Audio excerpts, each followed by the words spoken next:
Alright, welcome back to part 3. So where we left off last time, I was trying to fit this little fence piece on this edge of the card and glue it in down below. What I realized was the tree branch was in the way. So I did cut off a little piece of the tree branch because I couldn't quite get that to work, and looped the tree branch in through the fence, and because the branch is going down, as you close the card, it doesn't really catch too badly.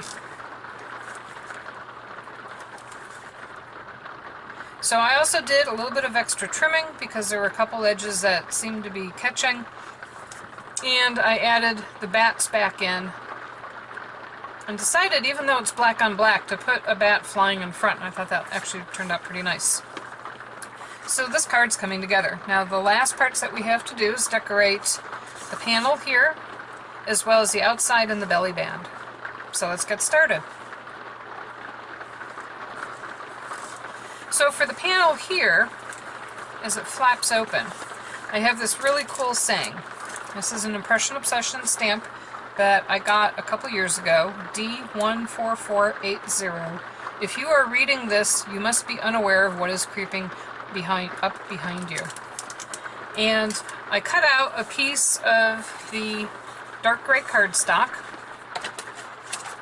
using one of the larger Lots of Labels dies. It had to be large enough to fit the saying,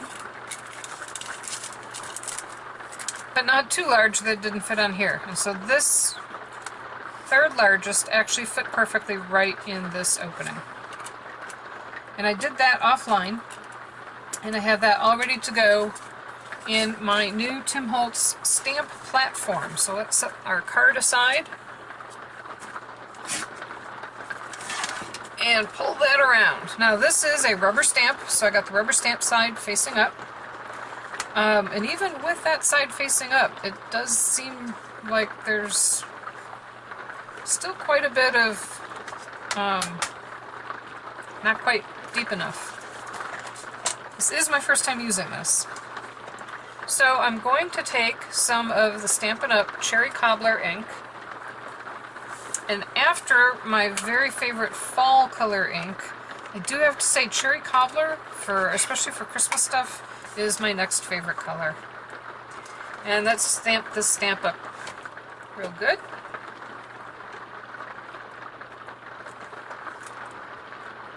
And because it's in the stamp positioning tool, if I don't get a good stamp the first time, we can always go back, re-ink, and try it again. Now I have it positioned right in the middle rather than in the corner because I wanted to be able to get a magnet at each edge, but I know that it's straight because it's up against this edge here.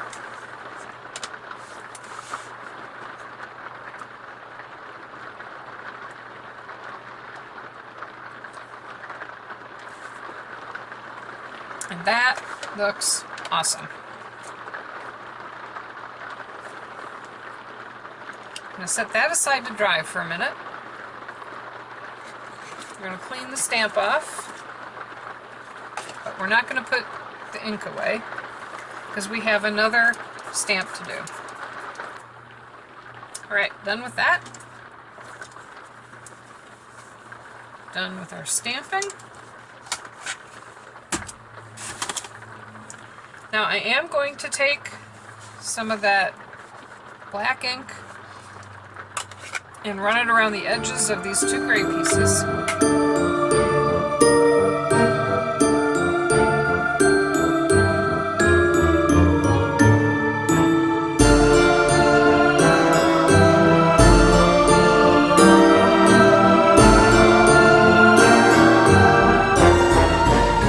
And those two pieces are done.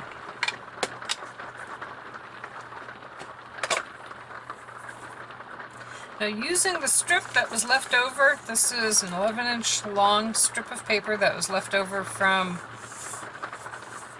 either another scrap, probably another scrap from another project. I have it 1 inch wide, and I do want to use the darker red for the outside of the belly band. And this is going to go across the back, this will go across the front. So let's get some tape on these.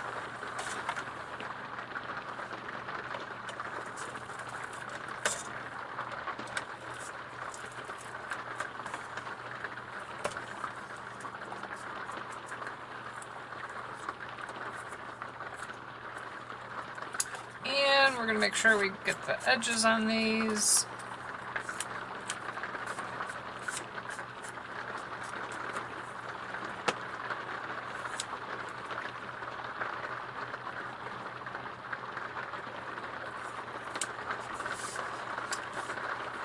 Now I'm not real worried about either of these edges. I'd rather have all three sides here a little bit more evenly spaced, because as we overlap it, you're never going to see that.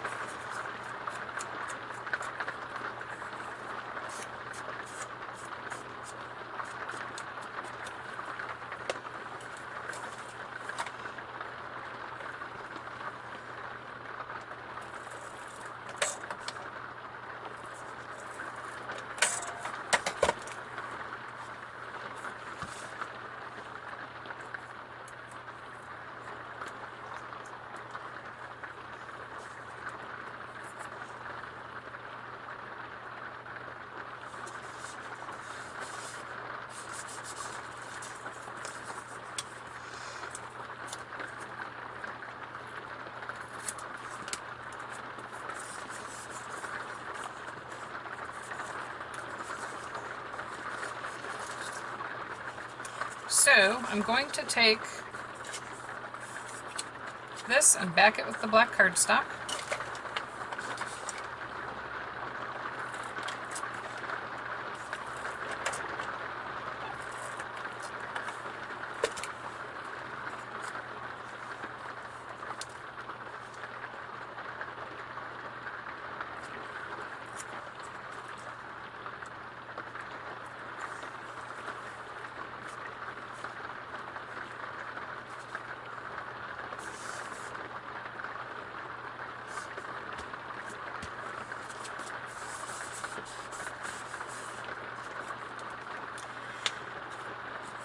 And I'm going to attach it onto my belly band on one side. So I want to make sure that it's centered nicely.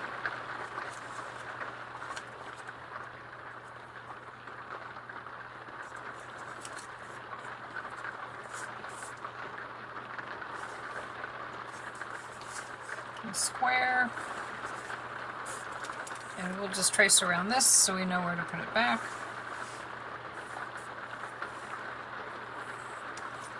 And where to tape.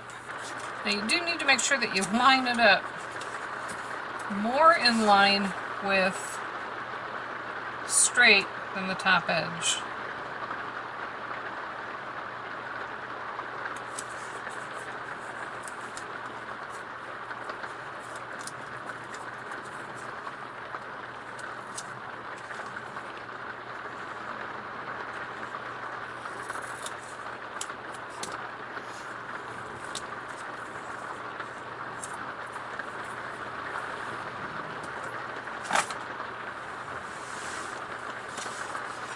And press this down, make sure you get a good seal.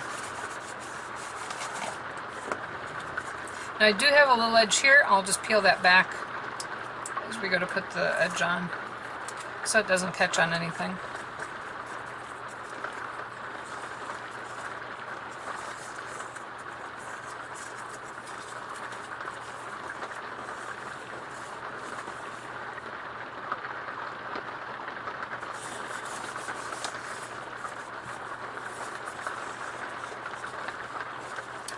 Okay, so now we're going to use some Velcro circles. These are 5/8 of an inch, got them at Joann. They're clear, so it's versatile for different projects that you want to use them for. And we're going to use Velcro to hold that down.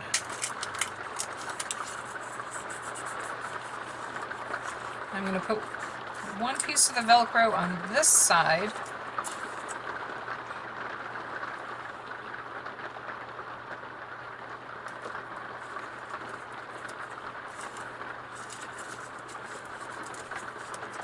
going to leave the backing on just like a magnet.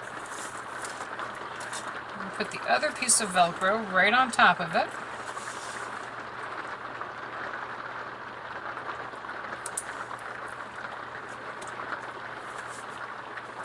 We're going to finish with our card, set that aside.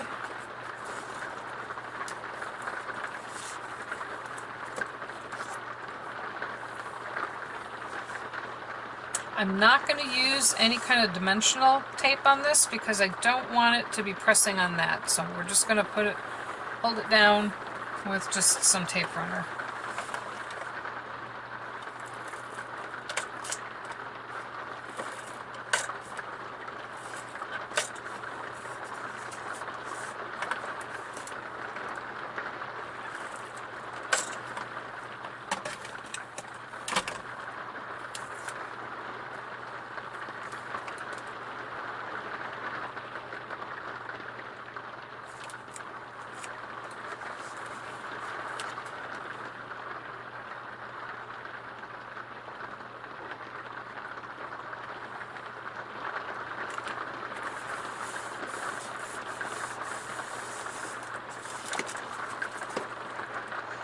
Alright, there we go. That looks like that's everything. Put our flaps up. Close this. And we're going to run it over the top to hold the top shut.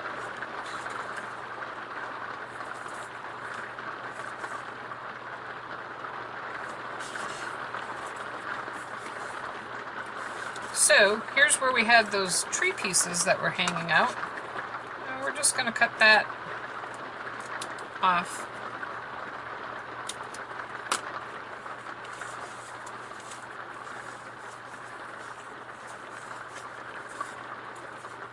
Now I made this just a little bit wider than 5 inches to make sure that I had enough room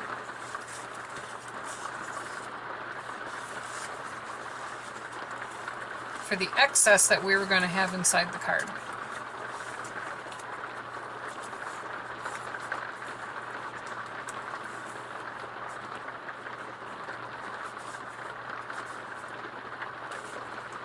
So now that this is in place, I can remove the backing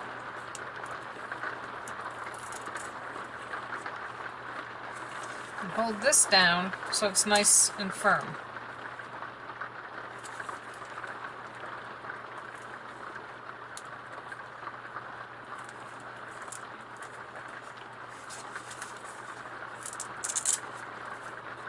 And there we go.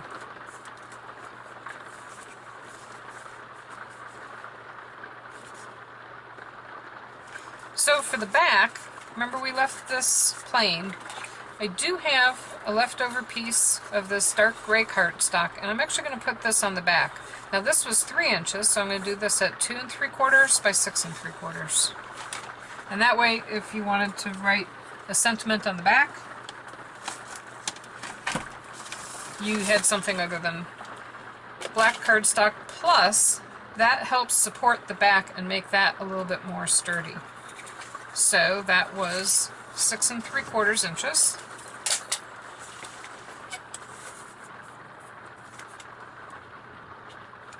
By 2 3/4 inches.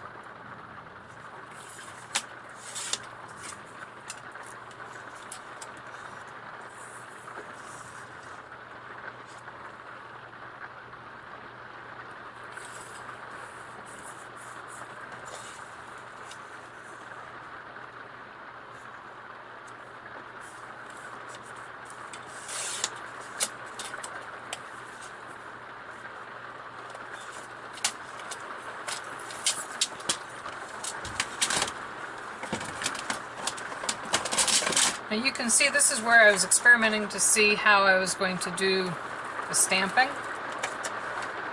but you'll never see that once it's adhered.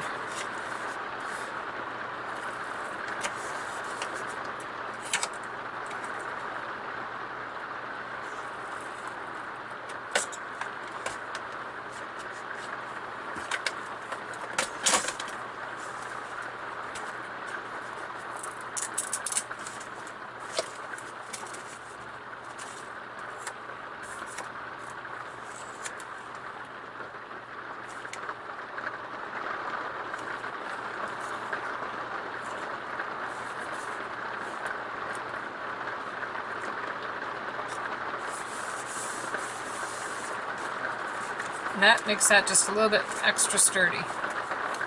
And there we have it. There is our box graveyard card. If you've made it this far, thank you so much for watching all 3 videos. This was a lot of fun to put together. It was just a little challenging to try to figure out all of the mechanics of it. However, I think this card turned out awesome.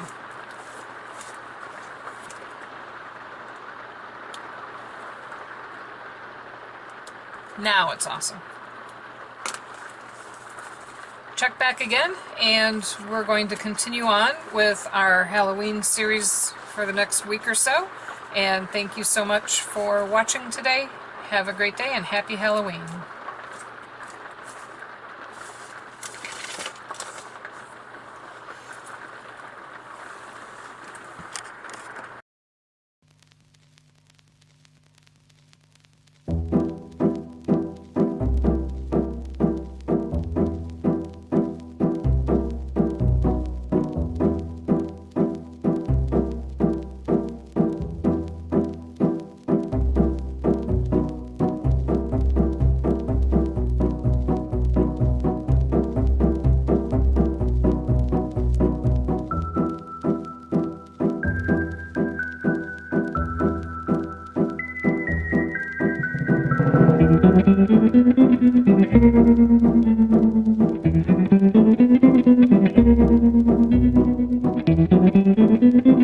Thank you.